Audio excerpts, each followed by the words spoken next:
Tonight, 1 year on, Israel's grief as it remembers the moment Hamas militants invaded, killing 1,200 people. Sydney's Jewish community also comes together as pro-Palestinian supporters defy calls to hold their vigils on a different date. Help on the way for Australians stranded in Lebanon, with those who've already managed to leave about to touch down in Sydney. Also, the Penrith Panthers win a fourth straight NRL premiership, all the key moments and controversies. And inside the victorious Panthers dressing room, why they believe the dynasty isn't over yet. This is 9 News with Georgie Gardner. Good evening. It was 1 year ago today that Hamas militants stormed across the Israeli border, triggering fresh conflict in the region and sending shockwaves around the world. 1,200 people were slaughtered, the single largest loss of Jewish life on a single day since the Holocaust. The massacre today marked with vigils here and abroad. Edward Godfrey begins our coverage from Israel.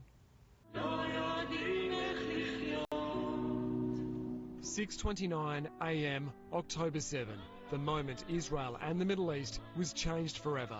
Here at the site of the Nova Music Festival massacre, shared sorrow.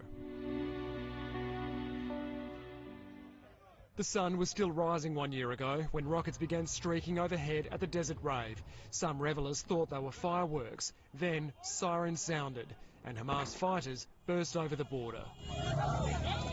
The final song played that day, now a surreal soundtrack for a service honouring the 347 people who were murdered here. A minute of silence broken by a bereaved mother.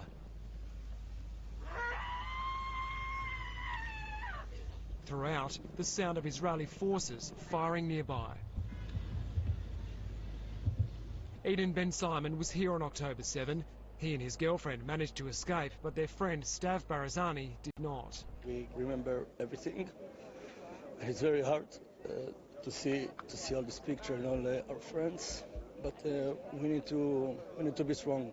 Another young woman murdered, 23-year-old Amit Lahav. Her family's grief still so raw. I miss her a lot. It's been a very harsh year. I feel like I'm closer to her when I'm here.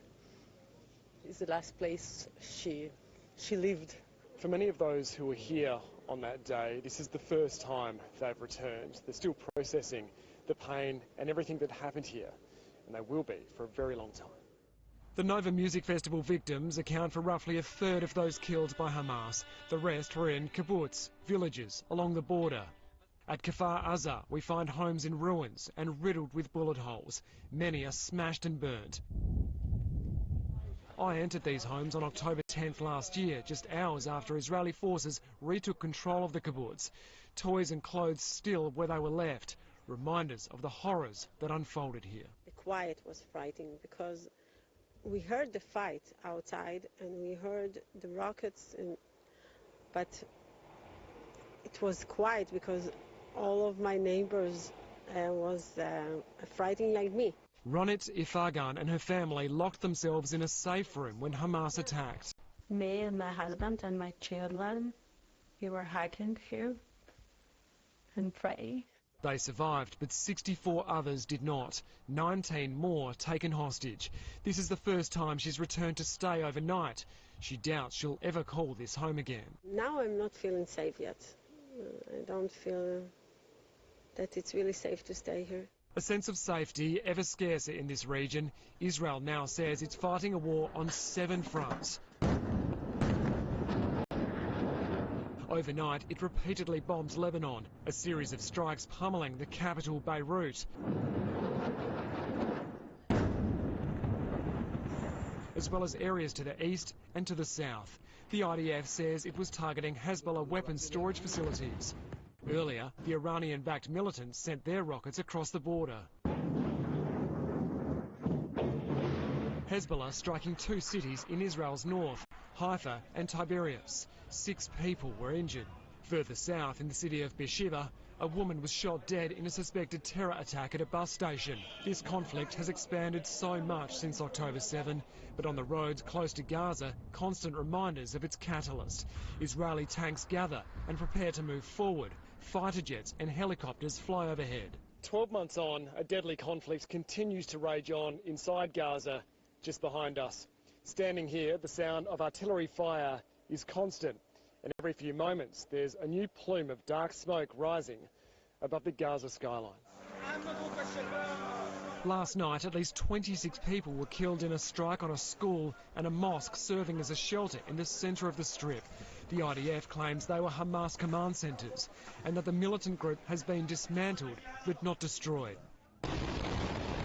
The Palestinian Ministry of Health says more than 40,000 people have been killed in Gaza in the past year, twice that number injured. Virtually the entire population has been displaced. 365 days on, 101 Israeli hostages are still unaccounted for, and a ceasefire is still out of reach. In Israel, Edward Godfrey, 9 News. For many in Israel, their grief is paired with anger. Edward Godfrey is in Sderot on the border with Gaza. Edward, 1 year on, and the calls for a ceasefire deal only grow louder. They do, Georgie. There's a lot of anguish and frustration among those here. A short time ago, families of the hostages inside Gaza gathered outside Prime Minister Benjamin Netanyahu's residence in Jerusalem, demanding more action. They're hopeful this painful anniversary will only put more pressure on the government. There'll be more commemorations held throughout the day across the country, including in Tel Aviv and in the communities around the Gaza border, not far from where we are on this huge milestone, Georgie. The whole country is on high alert for more attacks. Edward Godfrey in Israel, thank you. And back home, a large vigil for our Jewish community is being held at Vaucluse in Sydney's east. Mark Burrows is there for us. Mark, when will that service get underway? In about an hour's time, Georgie. They're expecting about 10,000 people from various sectors of the Jewish community in Sydney. Also here will be the leader of the opposition, Peter Dutton. Mark Butler, the Federal Health Minister, will be representing the Prime Minister, Anthony Albanese, who couldn't be here. They'll also be addressed, the crowd, by survivors of the Nova Music Festival massacre, as well as by a soldier from the Israeli Defence Force who has been serving in Gaza. As I say, it's expected to get underway at about 7 o'clock and last for a couple of hours.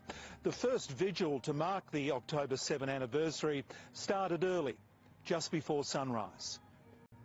North Bondi early this morning, Sydney's Jewish community vowing to never forget October 7. We gather here today to remember the innocent lives lost, to honour the victims, and to stand in solidarity with the hostages. They mourned the 1,200 killed and the 250 hostages. Jewish leaders say their grief has been compounded by an outbreak of hate. It is a pain that has been compounded by the alarming rise in anti-Semitism, which we have witnessed over the past year. The peak body representing Jews says since the Hamas attack, there have been 1,800 incidents of anti-Semitism in Australia. These are numbers without precedent in this country and an increase without parallel anywhere in the world. And many of those incidents, it's claimed, are happening at our universities. Today, being a Jewish student, academic or employee at an Australian university is a toxic experience. Yesterday, thousands of Palestinian supporters marched through the city. Tonight, more anti-Israel vigils are planned. The CEO of the Executive Council of Australian Jewry, Alex Rivchin, says those protesters are hijacking a solemn day. We simply ask these people to leave this one day alone, to let this day be a day of mourning and commemoration for the Jewish people and the decent people of this country. As for the 42,000 claimed to have been killed in Gaza by Israeli forces, if they want to commemorate what's happening in Gaza and the loss of civilian life, they can do it on any other day. Yesterday in Hyde Park, a 56-year-old man was charged after displaying a Nazi symbol on an Israeli flag. To see people using the swastika as a weapon against the Jewish people, equating Jews with Nazis, it's shameful, it's repugnant, but it's not surprising. What was surprising, the man charged was Jewish. Mark Burrows, 9 News. Well, pro-Palestinian gatherings are taking place this evening at Lakemba and Town Hall. Reporter Sophie Upcroft joins us from the city. And Sophie, the vigil there is just getting underway. Georgie, there are between 100 and 200 people here so far. This vigil has been organised by the Palestine Action Group, who run the weekly rallies here. But they say tonight's event will be a still candle-lit vigil and that it will be a peaceful event, mourning the loss of lives in Lebanon and Gaza. A similar scene which we are seeing mirrored in Lakemba as we go to air, where a large crowd is gathering for a mass prayer there.